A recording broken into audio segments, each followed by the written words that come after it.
नमस्कार प्रिय विद्यार्थियों, एक बार फिर हाजिर हूँ आपके लिए हिंदी साहित्य में एक बहुत ही शानदार टॉपिक लेकर अष्टछाप के कवियों का। प्रिय विद्यार्थियों, भक्ति काल के अंतर्गत जब हम कृष्ण काव्य धारा का अध्ययन करते हैं तब हम अष्टछाप के कवियों का भी अध्ययन करते हैं। अष्टछाप के कवियों में से एक प्रश्न जरूर आपको परीक्षा में देखने को मिलेगा। अष्टछाप में कुल 8 कवि आते हैं, जिनमें 4 वल्लभाचार्य जी के शिष्य हैं और 4 विठलनाथ जी के शिष्य हैं। तो करते हैं शुरुआत अष्टछाप के कवियों की।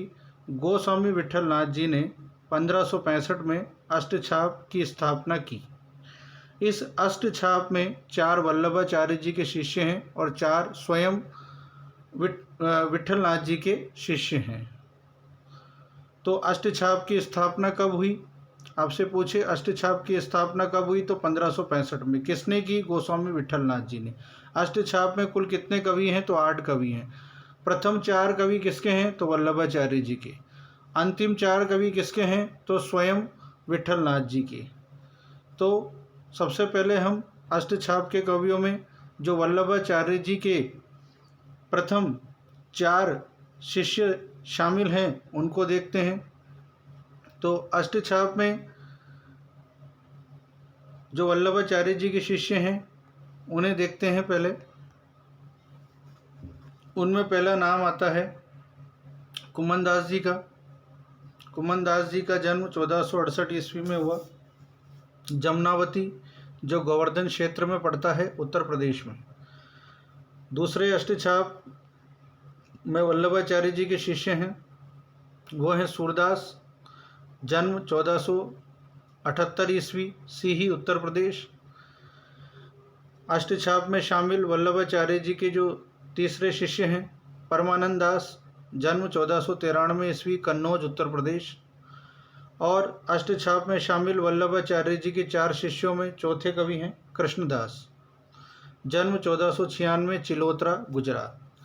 ये अष्टछाप के कवियों में उन 4 कवियों को हमने पढ़ा जो वल्लभाचार्य जी के शिष्य हैं और इनका आपको जन्म भी याद रखना है।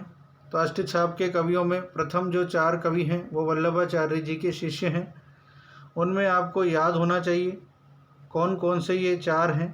कुमनदास जी का जन्म भी याद रखना है, सूरदास जी इनका जन्म भी याद रखना है, परमानंद दास जी इनका जन्म भी याद रखना है और कृष्णदास जी का जन्म भी याद रखना है। कई बार अष्टछाप के कवियों को जन्म काल के अनुसार सही क्रम में भी जमवा लिया जाता है, तो आपको सबके जन्म याद होने चाहिए। अब हम देखेंगे अष्टछाप में शामिल विठलनाथ जी के 4 शिष्य कौन कौन से हैं। तो गोविंद स्वामी का जन्म हुआ 1505 ईस्वी में, आंतरी भरतपुर राजस्थान में। दूसरे कवि हैं जो विठलनाथ जी के शिष्य हैं छित स्वामी, जन्म 1515, मथुरा उत्तर प्रदेश। चतुर्भुज दास जी का जन्म 1530 ईस्वी, जमुनावती गोवर्धन क्षेत्र उत्तर प्रदेश। और चौथे कवि नंददास जिनका जन्म 1533 ईस्वी में हुआ, रामपुर उत्तर प्रदेश में। प्रिय विद्यार्थियों, ये थे विठलनाथ जी के 4 शिष्य जो अष्टछाप में शामिल हैं। इससे पहले हमने देखे अष्टछाप में शामिल वल्लभाचार्य जी के 4 शिष्य। तो अष्टछाप में कुल 8 शिष्य हैं, 4 वल्लभाचार्य जी के और 4 विठलनाथ जी के। कई बार प्रश्न पूछ लिया जाता है अष्टछाप में शामिल वल्लभाचार्य जी के शिष्य कौन से नहीं हैं, तो आपको याद होना चाहिए कौन से हैं, जिनमें कुमनदास है, सूरदास है, परमानंद दास है, कृष्णदास है। इसके अलावा कई बार प्रश्न ये भी आता है अष्टछाप में शामिल विठलनाथ जी के 4 शिष्यों में शामिल नहीं है, तो आपको याद होना चाहिए कौन कौन शामिल है। गोविंद स्वामी, छीत स्वामी, चतुर्भुज दास, नंददास। कई बार ऐसे भी प्रश्न आ सकता है वल्लभाचार्य जी के जो अष्टछाप में शामिल 4 शिष्य हैं उनको जन्म काल के अनुसार सही क्रम में जमाइए। तो सबसे पहले कुमनदास, फिर सूरदास, परमानंद दास और कृष्णदास। इसी प्रकार विठलनाथ जी के 4 शिष्यों को जन्म काल के अनुसार अष्टछाप में जो 4 शिष्य शामिल हैं उन्हें जन्म काल के अनुसार सही क्रम में जमाइए। तो पहले गोविंद स्वामी, फिर छीत स्वामी, फिर चतुर्भुज दास, फिर नंददास। प्रिय विद्यार्थियों, यूँ तो अष्टछाप में 8 कवि आते हैं, हम केवल 8 कवियों के नाम याद रखते हैं, पर हमें उनका जन्म भी याद होना चाहिए और जन्म स्थान भी याद होना चाहिए।